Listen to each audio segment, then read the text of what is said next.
নমস্কার সবাইকে, কেমন আছেন সবাই? আশা করি ভালো আছেন। আমিও ভালো আছি। আপনাদেরকে বঙ্গ কুকিংয়ে স্বাগতম।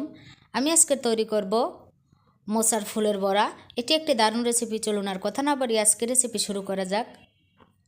আমি এই মোচাটা দিয়ে ভিতরের ফুলগুলো দিয়ে বড়া বানাবো।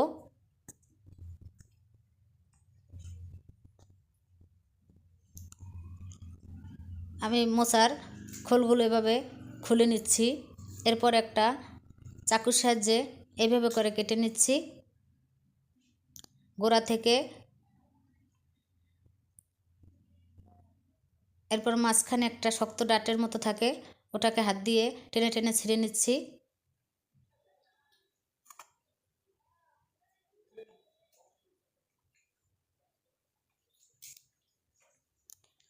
এরপরে এই মোচার বড়াই বলেন আর পাকোড়াই বলেন বানানোর জন্য এখানে আতপ চাল পরিমাণ মতো 1.5 কাপের মতো আমি আধা ঘন্টার মতো ভিজিয়ে রেখেছিলাম। এরপরে আমি মোচার ফুলগুলো নিয়েছি, নিয়ে ভালোভাবে ধুয়ে নিয়েছি।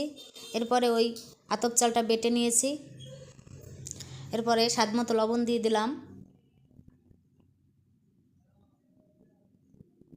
পরিমাণ মতো হলুদের গুঁড়ো দিয়ে দিলাম,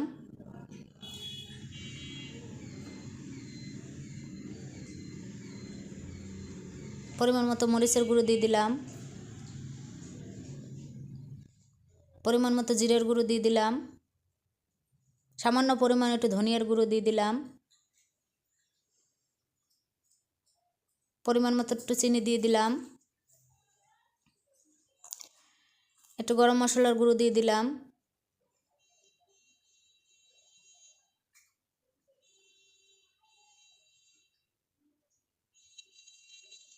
এবারে হাত দিয়ে ভালোভাবে মাখিয়ে নেব। এবার আমি একটু জল দিয়ে দিব। এমন একটা ব্যাটার বানাতে হবে, বেশি ঘনও না বেশি পাতলাও না। আমি এভাবে করে একটা ব্যাটার বানিয়ে নেব। সামান্য পরিমাণে একটু জল দিয়ে দিব। জল দিয়ে এবার ভালোভাবে হাত দিয়ে মেখে নিব।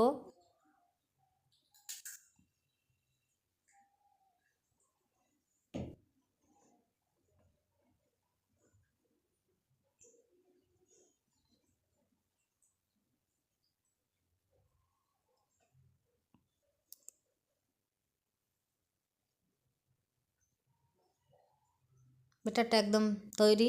চুলে একটি প্যান বসিয়ে দিয়ে প্যানে পরিমাণ মতো তেল দিয়ে দিলাম। তেল গরম হলে ওই মোচার ফুলগুলো এভাবে ব্যাটারের ভিতরে চুবিয়ে এক এক করে দিয়ে দিব। চুলার জালটা অল্প আঁচে রেখে এগুলো ভাজতে হবে।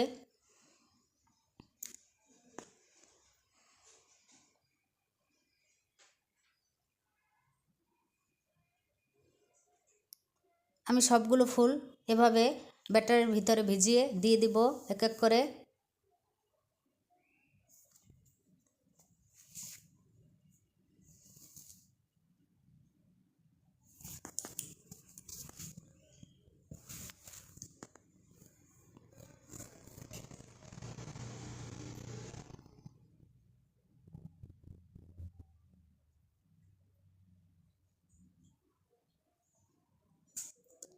এবারে উল্টে পাল্টে দেব।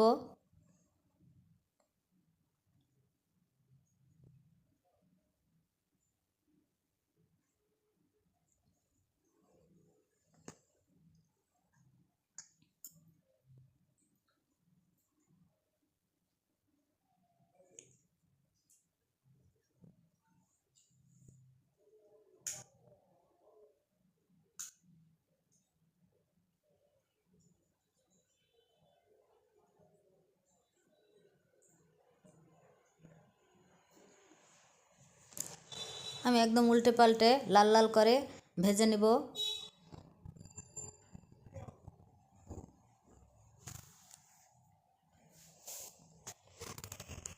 ভাজা হয়ে গেছে, এখন তুলে নিব। তৈরি হয়ে গেল দারুণ স্বাদের মোচার বড়া, মোচার ফুলের বড়া বা পাকোড়া। ধন্যবাদ সবাইকে। আপনারা মোচার ফুলের বড়া বা পাকোড়া এভাবে বানিয়ে খাবেন। ভালো লাগলে লাইক, কমেন্ট, শেয়ার ও সাবস্ক্রাইব করে পাশে থাকবেন। ভালো থাকবেন। খুব তাড়াতাড়ি দেখা হচ্ছে বঙ্গ কুকিংয়ের নতুন আরেকটি রেসিপিতে।